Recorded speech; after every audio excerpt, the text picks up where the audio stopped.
नमस्कार दोस्तों, UP infra zone में आपका स्वागत है। आज की इस वीडियो में हम अकबर नगर डेमोलिशन इस पर चर्चा करेंगे और मल्टीपल इश्यूज को इसमें देखेंगे। रिसेंटली दोस्तों अकबर नगर में एलडीए द्वारा एक डेमोलिशन ड्राइव चलाई गई, जिसको मीडिया ने काफी हाईलाइट किया और पॉलिटिकल रीजन के चलते इस पर काफी लंबे समय तक चर्चा रही।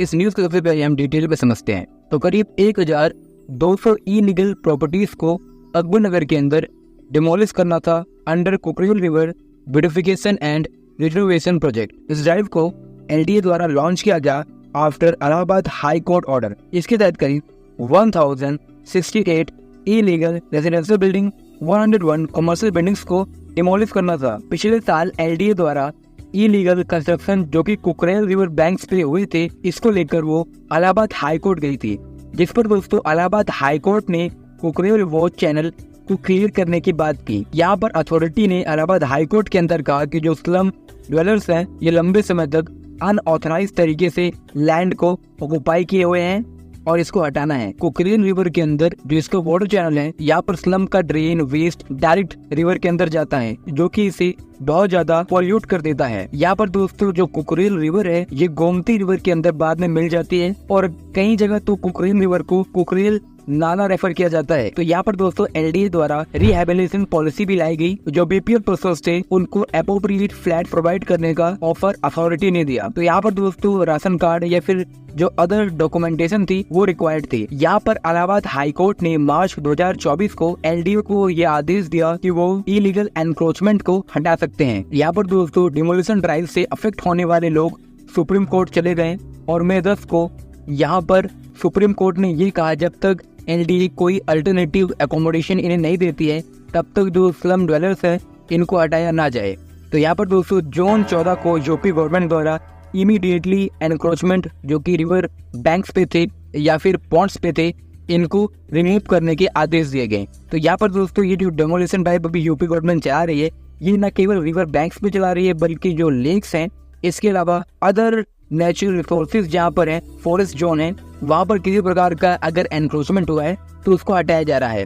तो ऐसा एनक्रोचमेंट लखनऊ में ही नहीं बल्कि अगर आप भारत के अंदर देखें तो हर अर्बन एरियाज में आपको देखने को मिलेगा, चाहे वो टीयर 3 सिटीज हो, टीयर 2 सिटीज हो या फिर कोई टाउन हो। तो यहाँ पर दोस्तों यूपी के अंदर बात करें तो मुरादाबाद के अंदर भी ऐसा ही एनक्रोचमेंट रामगंगा रिवर पे है।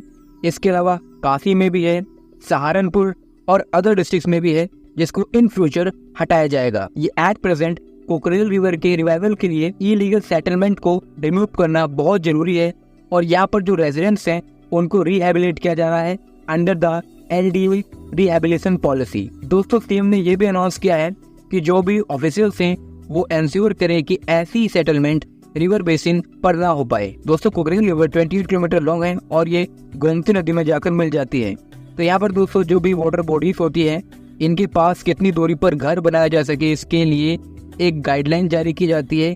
सेंट्रल गवर्नमेंट और स्टेट गवर्नमेंट की गाइडलाइन अलग अलग होती है। ये कई रीजन में स्पेसिफिक होती है, ये रीजन स्पेसिफिक भी होती है। कई जगह दोस्तों मास्टर प्लान भी मायने रखता है, जैसे अर्बन एरियाज जहाँ हो गए। तो यहाँ दोस्तों कुछ स्टेट्स में आप नदी से करीब 15 मीटर दूर किसी प्रकार का डेवलपमेंट कर सकते हैं, कहीं 50 मीटर है, कहीं 100 मीटर है। अगर उत्तर प्रदेश की बात करें तो यहाँ पर गंगा नदी से करीब 200 मीटर के दायरे के अंदर आप किसी प्रकार का डेवलपमेंट नहीं कर सकते हैं, किसी प्रकार का कंस्ट्रक्शन नहीं कर सकते हैं जिसमें रेजिडेंशियल और कमर्शियल बिल्डिंग शामिल है। और अगर आप ऐसा कोई भी डेवलपमेंट करते हैं तो उसको डेमोलिश किया जा सकता है।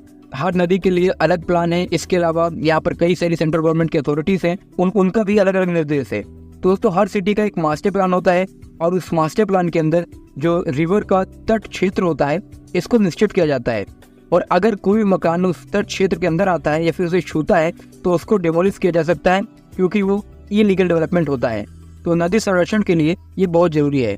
अगर हम लखनऊ की बात करें तो लखनऊ मास्टर प्लान 2031 के तहत ये जो आप मैप देख रहे हैं, इसके तहत जो ग्रीन बेल्ट का एरिया है ये नेशनल ग्रीन टर्बाइनल जोन में आता है। इसको नेशनल ग्रीन टर्बाइनल द्वारा आरक्षित किया गया है। तो यहाँ पर दोस्तों किसी प्रकार का प्राइवेट डेवलपमेंट नहीं किया जा सकता, ना ही यहाँ पर गवर्नमेंट डेवलपमेंट कर सकती है। यहाँ पर अगर भूमि किसी ने ऑन कर रखी है फिर भी यहाँ पर किसी प्रकार का वो डेवलपमेंट नहीं कर सकता। तो यहाँ पर दोस्तों किसी प्रकार का अगर रेजिडेंशियल और कमर्शियल डेवलपमेंट होता है तो उसको डेमोलिश किया जा सकता है। ये कानूनी रूप से सही है। इसमें कई सारा एरिया रिवर के पास है, कुछ एरिया फॉरेस्ट का है, यहाँ पर बहुत सारा एरिया रिवर बैंक्स का है और बहुत सारा एरिया फॉरेस्ट का है।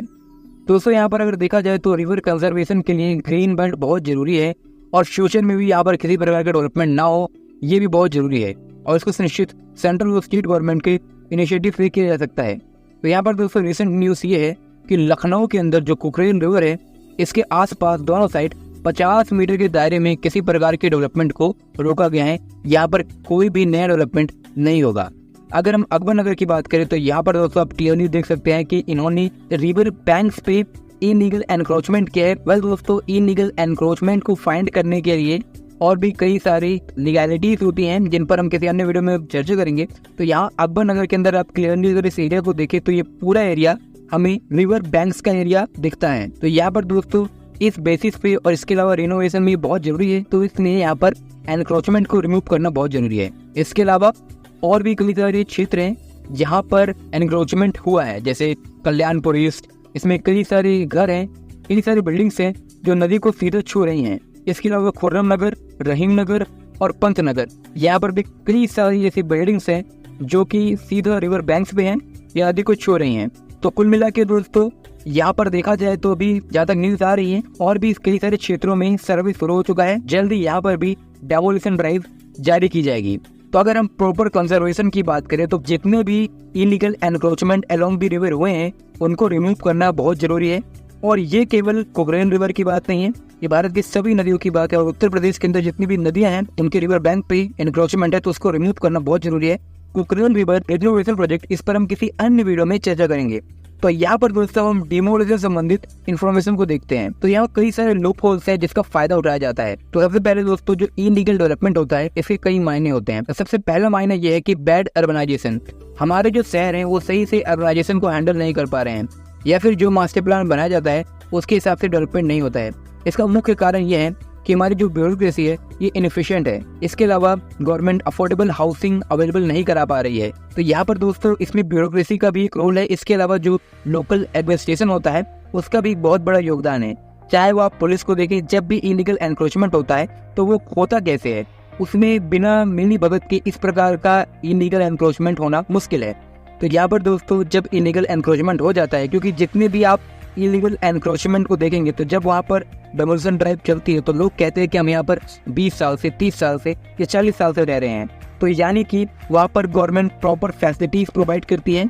बाद में वो लोग कहते हैं कि ये तो हमारा पक्का घर है, यहाँ पर तो गवर्नमेंट सभी प्रकार की फैसिलिटीज देती है। इसका एक कारण ये भी एक वोटर बैंक भी बन जाते हैं। और अगर एक ह्यूज पॉपुलेशन वोटर बैंक बन जाती है और इलेक्शन को अफेक्ट करती है तो वहाँ पर डेमोलिशन करना बहुत चैलेंजिंग होता है और ज़्यादातर गवर्नमेंट इससे बचती हैं।